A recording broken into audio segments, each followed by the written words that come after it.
Hey guys, welcome back to another episode of The Variant Verdict. My name's Josh. And I'm Sean. We are glad to be back. I know we had a small break. Nothing crazy, just working different hours, new job. Out of Eve's state. been out of town. So we're back and some exciting stuff kind of was announced over the weekend. Yeah. What was it? Saturday, August 22nd. It was the Hall of Heroes. DC Fandome. Or Yep. Fandom or Fandome, however you want to say it. Pretty much, what Comic-Con should have been, because they actually learned from all the mistakes they made and made a much better show than the Comic-Con that just happened recently. So It seems like they viewed what they did with the San Diego Comic-Con at home, and they just corrected all the mistakes that kind of made that a little bit more static. And yep.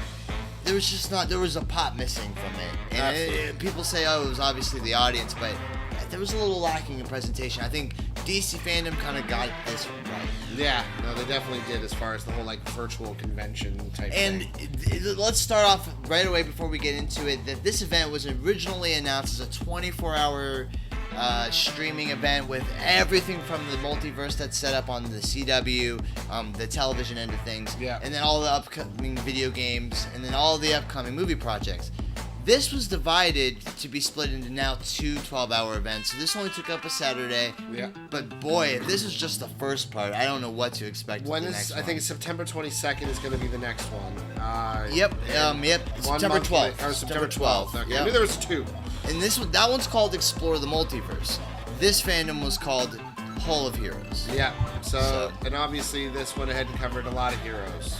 Yes. So we'll start off.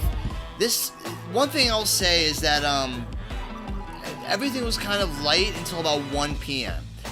What kicked it off at 1 p.m. was, this isn't a big surprise. Wonder Woman 84 is coming out. Yeah. The much long-awaited sequel to Wonder Woman, which was, critical hit, I would say. People it was pretty big at the time of its release. Now people are buzzing about 1984, and I think this movie looks good. Well, it actually, now that you've introduced the villain into it and you understand where the conflict is coming from, yes. Because before with the initial trailer, I'm like, okay, she's in 1984. What's it about? Yeah, and okay, so we still don't know how Steve Trevor's coming back. That's played by Chris Pine.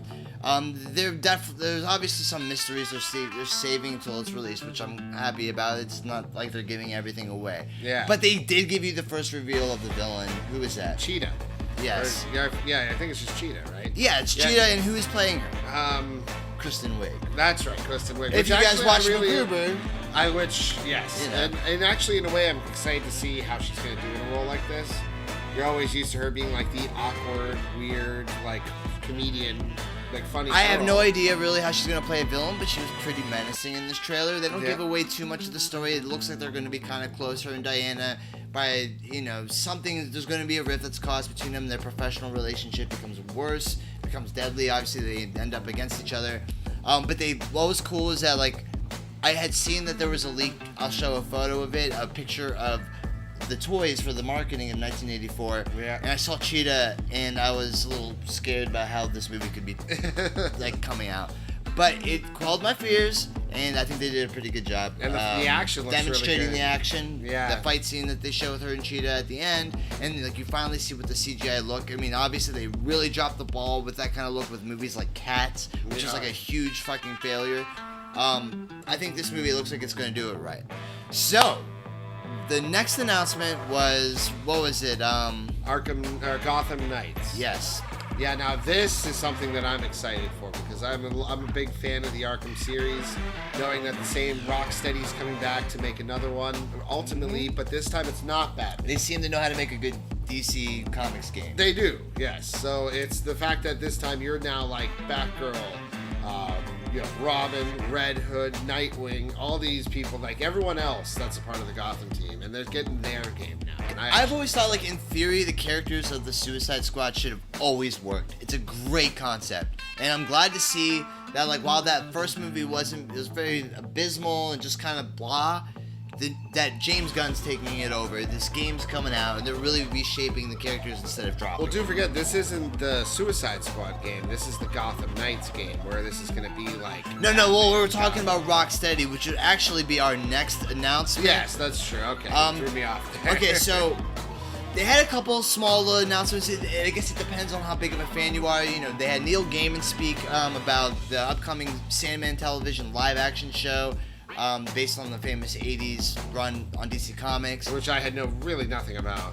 Yeah. I mean, in the comic community, Sandman's a pretty big deal. So I felt like I couldn't just not mention that. Like, I hear a Sandman TV show, my brain immediately goes to Spider-Man. So it's like... Yeah. So it's not... I'm not familiar with the Sandman from DC at all. So, hey, you know... What was the next big movie announcement? Well, I mean, we obviously got... the Suicide Squad, I guess, cast reveal. I don't want to call it a trailer. It wasn't a trailer. No, I think it gave you a like, tonal vibe. They showed you some of the action set pieces from behind the scenes. Yeah. They kind of showed you the different... like, characters, things like that. Which, Jesus Christ, there are way more characters in this than I was expecting when I Yeah, first like, they're thought. digging into some serious C-listers. I don't know if you guys watched The Flash on CW, but they've already used the character of the Thinker. Poorly done on that show. I like a lot of the way that they portrayed the villains on CW in the Arrowverse, but Thinker was done pretty terribly. And if you guys watch The Flash, you know what I'm talking about. Peter Capaldi from Doctor Who is playing the Thinker in this, and they're turning this really crazy maniacal villain from the comics that was just completely dropped the ball on in the Flash show. And I think James Gunn will do something cool with it. I mean, I hope so. Otherwise, this at the same time, though, when you do look to see little snippets of the footage and you see like how people are, who's playing, and everything, this could be a very like tongue-in-cheek movie. Yep. This may be a movie where it's like, do not take seriously whatsoever. Guys, Michael Rooker's back. Yeah. You know, he died in Guardians, so he won't be returning with Gunn for that movie. No, it's good to see Gunn and him still have a working relationship. He just brought him into the Suicide Squad fold. It makes sense. And you know, I am almost even curious if there's going to be enough explanation. I just hope it's not like the first Suicide Squad, or right in the beginning it's like intro with every character, because it's like... Well, I've decided that while we're talking through all of this, the audience watching it will have seen a bunch of the characters that were announced flashing on the screen, because there's so many to even talk about. Polka Dot Man, The Thinker, Bloodsport, who was announced by Idris Elba's role. Yeah. He was long rumored to be taking over Will Smith's Deadshot, and that was a little bit out of the blue. Yeah, and you could even see how they took a turn on Harley Quinn's like outfit, where she's actually coming out with something that's more from the Arkham games. Yeah. I actually believe it's specifically an outfit from Arkham Knight or City, or I don't know, but no. So it's nice to see that they're like winking at that, and no, there's my fear though, like I said about the whole intro to every character in a row, like you're almost just being dealt everyone's bio, is with the character list so big, it's going to be like a quarter of the movie. I don't think they'll do that. I think they have to have learned the lesson that David Goyer's version of the Suicide Squad that was released before. It just felt like a music video montage and way too much of that filler dialogue. Yeah, and, exactly. Everyone had like this really elongated introduction scene, which is just unnecessary to push the plot. Yep. Anyways, the Suicide Squad looks great. One of my absolute favorites of the announcements that they've shown for the upcoming DC slate films. Yes. Alright, so we're going to move on to the next thing. Throughout all this, they had a couple of small things. Chris Daughtry performed really random. They had like a musical performance thrown in there. Jim Lee did like an hour-long portfolio review where he actually would have people that were like fans of DC. They would zoom in and he would like critique their work. Like, you know, when you go to, back then when you used to go to comic book conventions, you actually would have the chance to bring your portfolio. Yeah. Show the Jim Lees, the Rob Liefelds, the Mark Silvestris of the world, like their work, and maybe get a gig at DC or Marvel. It was like a job fair. Essentially, but for the industry. So Jim Lee did that, and I just thought that was cool. I wanted to throw that out there. Yeah. Milestone returns. This is a very small thing I wanted to mention. The biggest thing that came from Milestone, which was an imprint, kind of like Vertigo or Black Label on DC Comics, it ceased to exist as of about a little less than a decade ago. The biggest thing that came from that was a character named Static Shock. Okay. You recognize that name? He had a Saturday morning cartoon based after him, like when I was growing up, and it went on for a little bit. So Static Shock is back, and they pretty much announced that there's going to be an upcoming film with the character. There's a lot of fans out there, so you know what I'm talking about in terms of like him being kind of like an underground hit. Yeah, that was something I must have passed because I didn't hear a lot about that, so that's all you. And then you had the panel, which I feel DC's done this numerous times, bring all the people who voiced Batman to come back for like a reunion panel. That's Kevin Conroy. I can't even tell you all the people who voiced it, but I know Kevin Conroy, Tim Nelson. There's a few that I can think of from the animated versions. They always do that, and it's always cool. I love Kevin Conroy. I'm a huge fan. Yes, he's one of the best. That's my favorite Batman. You know? Yeah, he's one of the best Batman for sure. And this one, I know, the one that followed it was something we've been continually stoked about. Tell us a little about it. Well, you're talking Justice League? Oh, yes. Yeah, of course. I mean, if you haven't heard about it already, come on. Oh well. But now they finally went ahead and gave us a real trailer for the Justice League the Zack Snyder cut. And yeah, I'm excited because other than I think one little tiny shot of Aquaman, there wasn't one original piece of footage. Yeah, was guys, this is all new footage. It's like, it feels like right off the bat, Dark Side. It's like your favorite song got remixed. We said this wasn't our favorite song, and we actually are starting to like it now or something. It's a really strange. I have a strange relationship with this Snyder Cut film because I'm like legitimately excited, especially with like the reveal of Darkseid and these much longer scenes in the trailer. Yeah, it's like completely soaked in this new feeling that just was completely absent from the other one. So I'm excited for it. Well, yeah, no, I mean, from what people have already said, the original one that we all saw was pretty much a butchered version of what it was supposed to be. So I'm still excited for it. But no, I'm excited, just like I said, the trailer, right off the bat, Darkseid. Like, it's like he's fucking in. So there's no doubt about it. And then you also have other things going on, like the black Superman suit, which they already kind of showed a snippet of. Yeah, this one had a little bit more for sure. In a trailer, solid, like everybody's in it. It looks like all the characters have a lot more time together. I feel like they're saving one of the big reveals that everyone knows is in this cut, but they've yet to show in the footage, and that's the Green Lanterns that have been rumored to have like more cameos, more appearance. This one didn't really show any of that, and I think that's good. I think he still has a couple aces in his sleeve. You know what I mean? Like, so. I don't think we've seen the best yet, so that's exciting. And also officially, it is a 4-part miniseries. Yes, that's the other thing. Yeah, you know, he announced that officially. 4 1-hour episodes. So that's... Yep, and he'll be editing it into a feature-length film after that. So they'll have 2 ways to watch it. HBO Max subscribers out there. Yeah, I mean, if you get over, I think Lord of the Rings 3: Return of the King extended 4 hours long. So if you can get through that. My understanding, it's almost like a 10-hour journey to watch all 3 of the extended ones. Yeah, so it's like if you could watch that movie, no problem. The Justice League movie would be nothing. Exactly, especially no Whedon footage. Yeah. Anyways, moving on, we have Black Adam. Yes. I don't want to go into this too much. It's very short. Well, What'd you think of it? There's not much that they gave you, but at the same time, it's nice to know that they're actually giving like a villain or an anti-hero, whatever you want to call him, his own. Come on, guys! movie. It's The Rock in a DC movie. Like, I mean, it sells itself. Of course. You can play the smallest character. You're gonna turn out in droves to go see The Rock act the shit out of that. Of course, role. but you know that with Shazam and Black Adam, they're going to be getting a crossover. Like, so it's nice to see that they're actually going to be. Really, I'd be surprised if they don't. But absolutely, I like the fact that you're getting an origin movie for him, so that when they finally do meet, it means way more. Yeah, the stakes are going to be higher. You may even be rooting for him because of the way that he's portrayed in his story. He'll probably be the hero of his story, and it's going to be really cool to see them two kind of like butt heads. I'm sure that'll be an interesting case. Then they brought James Wan, Jason Momoa. No, it wasn't Jason Momoa. I'm sorry, it was Patrick Wilson, the guy who played Ocean Master. Yeah. They just talked a little bit about the big announcement, if you could call it that, was that Patrick Wilson is returning as Ocean Master from the original movie for Aquaman 2. Other than that, there's not a whole lot to go off of there. Very short panel. In fact, for the 10 minutes that Black Adam had, they even did a little bit more. So that was cool, though. I mean, I love James Wan. He's a welcomed addition to the DC universe in terms of directors. And that brings us to another smallish panel, Shazam. Yeah, it was very quick. So, Dave Sandberg's back. Yeah. He's the director of the first one, if you weren't aware. I thought he did a great job. Yeah, I love Shazam, one of my absolute favorite standalone films in the DC universe thus far. And it was called Fury of the Gods, or Fury of Gods, or... Fury of the Gods. Fury of the Gods. Yeah, definitely. So. And that's, the thing is, I can't say it looks exciting, but if you guys watch Shazam 1, you know that it ended on a little bit of a cliffhanger, a setup for a future sequel. There's a lot for it to mine from. I'm excited to see the franchise grow. My nickname for this movie is Big. is superheroes. Pretty much. And is. I think it's a winning formula. I love it. It's just one of those movies that I like way more than I expected. So I'm excited for the sequel. That's Shazam: Fury of the Gods. Yeah.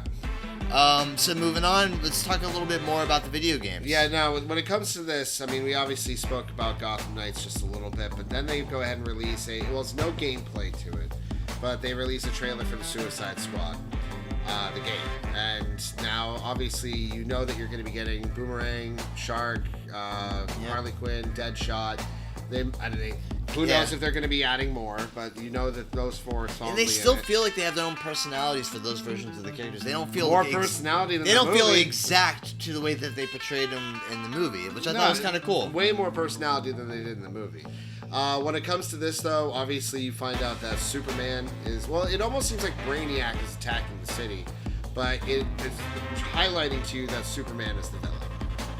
He pretty much kills. I think that was supposed to be like the right big twist, because you see these guys are they're fighting some sort of like catastrophic level event, and through the smoke it all clears after shit's like exploding. You see what appears to be I guess you say like a Bizarro Superman. Well, it's not necessarily or maybe Bizarro. a controlled Superman. Yeah, because Bizarro has the reversed S. These are the normal ones. So maybe that ship or Brainiac, if it is him. Maybe they're controlling him. Like, he could be under control. Who knows? But, like, how cool is that? You get to play as a bunch of villains going after villains, Superman. The big good guy, the Boy Scout of all the superheroes, no less, Superman. Yep. So that's fun. And the one who would be the most impossible to defeat. So I'm excited for that. We were just saying in the beginning of this, I think the Suicide Squad is untapped. They're a great commodity in DC. They need to do them right. You can't fail if you do the Suicide Squad right. Just a bunch of villains who are like the team build. Like I said, you have the Justice League, you have the converse end of that, you have the Suicide Squad. Yeah. It's a winning formula. So I hope James Gunn, I hope this movie, they do it right. I think that's the thing, walking away from the DC fandom, that like I want to impart on everyone is like in the comics they did Suicide Squad right. These games and this upcoming movie, like they look great. So like it feels like they're kind of getting a grasp on them and that they're learning from their failures. I'm excited. Yeah. So what was like the big creme de mint? Like what was the ending of it all? This was the panel that took place at 8:30. It was like they wrapped it up and everything started to repeat after that. They started repeating videos. This is the last fresh one they played. What was it? Oh, you know what this is. What was the Batman. Oh. Holy shit. Yeah. So let me just ask you, like right off the bat, how would you compare it to? All right, let me ask you, like from what you've heard about it, what were your intentions going in? Like, what did you expect to get out of this teaser when you knew it was coming? It's funny, in a way, I kind of expected what I got. Not exactly. There were things like, I was expecting it to be like an older looking style. Like when you saw that car, you saw that like muscle car looking Batmobile back like what was it, like a year ago now? Yeah. Yeah, like, and the way his suit was, like you could tell this was an early Batman. So having it almost feel like it's set back in time, it feels good. I love the darkness of it. I think. Is it weird that I think that it has like the certain color aesthetic and like cinematography choices as movies like from the early 90s, like Kiss the Girls in a weird way. Seven. I see what like, you're talking about. I get like early 2000s, late Seven, 90s. that's a good one. Like that's Seven. Yeah, early 2000s, late 90s, like crime thrillers. Yeah, well, at the same time, in a way, this is Batman. He's a detective. It should, in a way, be a crime thriller. And what better character to give him that than the Riddler? Yeah. And not Jim Carrey's Riddler. Guys, this trailer just pops right away with like an opening shot of you just hear duct tape, and then this guy's being wrangled, and he's got this message on him that says, you know, don't believe or don't tell lies. It's like no more lies. No more lies, yeah. And you don't even know who this character is, and then it dawns on you because the voiceover kicks, and it's Paul Dano, and he's doing this whole monologue of, you know, he's doing riddles, like and it's like riddles. Wow. Right away, it's like that's why I said that, because it was like right when the trailer started, I was like, holy shit, I'm in for something, because this is just some next level interpretations. Riddler of Batman. could have always been the most interesting story outside of the Joker. So it's. And think about it. We had the Jim Carrey version. Everyone remembers that, and I'm not going to take away that performance. But you can't come back with another over-the-top slapstick performance and try to compete with the Jim Carrey's take. No, it's better to go this route, and I'm excited better for that. And a darker Riddler is just, it's better. I don't think Riddler should always be so goofy. No, then on top of that, you also see a quick shot of the Penguin. Yep. And played by Colin Farrell. Holy shit! It doesn't even look a thing like him. Yeah, it's like it. When I saw that, I was it's like, definitely transformative. It's like you can't see him in crime or those Fantastic Beasts movies, Colin Farrell, and then see this and think it's even the same actor. Not It's at all. insane. Anything that he's in. Period. I can't see. Like when I looked at that picture, I can't even see it. Like the eyes, nothing looks the same. No, I agree. I love the casting of this movie too, because you also have Zoe Kravitz. She briefly shows up in the trailer as Catwoman, of course. and I thought that was really cool. She had the cute little ears. I feel like they hinted in the trailer that like she's clearly going to go through different iterations of it before she lands on the one they don't show in the trailer, which will be the final outfit. Yeah, no, and you can tell that's like her starting. Yep. So it's this is year 2 for those that don't know. Year 1's a famous Frank Miller comic book run, and I think it kind of makes sense that they're not going to do the first year of Batman because people are going to just be beholden to comparing it to the Frank Miller story. Yeah. So this is year 2, and I like that idea because you have a Batman that's established. Yeah. You have a Batman that's lived in this universe just long enough to be like. He's with Gordon. He's with the police. Yeah, he's a little in control of it, but he's still not at all. Yeah. He's still very not in control. He's yet to meet any of his famous nemesis. This would be the first time he meets Riddler. It seems like, and maybe the first time he meets Penguin. We don't even know if these characters will be fully formed by the end. Like, if they're going to be setting up Penguin to have a gradual transformation towards becoming his villain. They never said that he's going to actually be, like, having a confrontation at all with Bruce Wayne in this. He just may exist in this universe and be a character that's has his own plot and story through the movie. Yeah, he might just be in it. He might just be in it just to help, like, get Batman to a point to guide him to the next riddle or something. Like, you never know, like, where they're actually going to do with it. And you don't even know if they're going to throw any other characters. How did you feel about the action? I was waiting for that. I thought the Ben Affleck Batman scene in Batman vs. Superman may have been, and I know this might be a bold thing to say, one of the better Batman action sequences, period. That's not bold at all. I think he's actually not given enough credit. And the most Arkham video game style. That one shot, I think, may have just rivaled it. Yeah, I love when they're like, "Hey, fella, what's your name?" And he says, "Vengeance." After he like continually clocked a motherfucker. Like, not I'm Batman, I'm Vengeance. Oh my god! Like, yes. And no, this looks great. And then I don't think it's going to be, but they're all like clown-like, almost like they're Joker's boys. Yeah. But I think they're. But they also kind of look like what the goons always typically look like. They do, even like if they're penguins. unassociated with goons. Yeah, they could always be Penguins guys. Exactly. So I'm not going to say anything about that as far as you know who being in it. Yeah. But no, when it comes to, but in a way though, no, I'm not getting into that. So, in the way this bad boy ends, it ends with this like super cool font of it has like a little bit half the trailer's being voiced over by Paul Dano, then it goes into Jeffrey Wright, who is apparently playing Commissioner Gordon. Which is awesome. I love that guy's voice. He seems like he's the new Morgan Freeman of the century. Like, you know what I mean? Like, he's got that voice. Apparently he's going to be voicing the Watcher for Marvel on the Hulu series, which makes sense because he's got like that wise sounding voice, almost like Morgan Freeman or something. Yeah. And it ends on the font comes up on the screen, and guess what it is? It's like the one Batman font from actually Todd McFarlane's short run in the late 80s of Batman. And if you guys know, it has that very like fat, chunky Batman font. And then it has like this really cool font where it's like that symbol scribbly, awesome. Scratchy, kind of like, and it says 2021, and it's like being or a question mark. Yeah, and it has. What's really interesting is that it's one of the few trailers I've seen where it actually ends with like still in production. Yeah, no, it doesn't like really have like a ratings board kind of thing going for it. It's just like this is like a thrown together teaser for fandom. It's like this is what we got done so far. We know that you're impatient, so we're gonna give you this just so you know. It's okay. Be calm. Like, it's gonna make me now more anxious. I want it now. Like I want it faster. So now that you've seen like, all of these goodies that DC threw at us, how Undead was saying on that term, DC goodies. The Flash was the first thing, and I didn't really get into this. There was nothing to grasp at. There was no trailers. But there is one thing, is that we do know the DC universe going forward will be an expanded multiverse, not an expanded universe, meaning they have complete freedom to make as many stories from these DC characters you guys know and love without the interconnectivity, because they can all exist on different planes of the multiverse. Yep. You know, we have, as we've evidently known from the Michael Keaton casting in the Flash movie, they're going to lean into these old movies that had the same characters that have been portrayed today, because it's easier, I think, to do that without having to paint yourself into that story hole where you have to make everything connect. Yeah.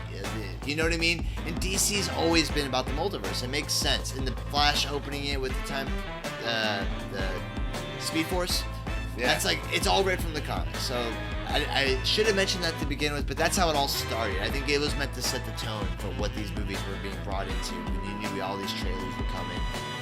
Knowing it was all like officially the multiverse according to DC, it feels good. It's not speculation anymore. No, having a confirmation is nice. And I do have to say, just about this convention as a whole, instead of everything, this has been like one of the strongest displays, to me anyway, that DC's come out with in a while. And it was well needed and good timed, because think about how like right now Marvel's in a break, and then you have DC come out and just kind of fucking like. So there is something about the way they shot, just the way they like when even when they interviewed Matt Reeves, like or when Jim Lee was doing the reviews. Anytime someone was on screen, it just didn't feel like a Zoom.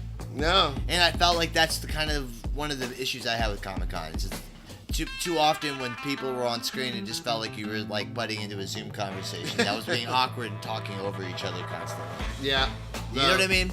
So DC, kudos to you guys. You knocked it out of the park. It was a great event. Yeah, it was. We're gonna end it there, Sean. Now that you know the upcoming slate, you got Marvel's upcoming slate. You know what to expect. You got the the Disney Plus series coming out.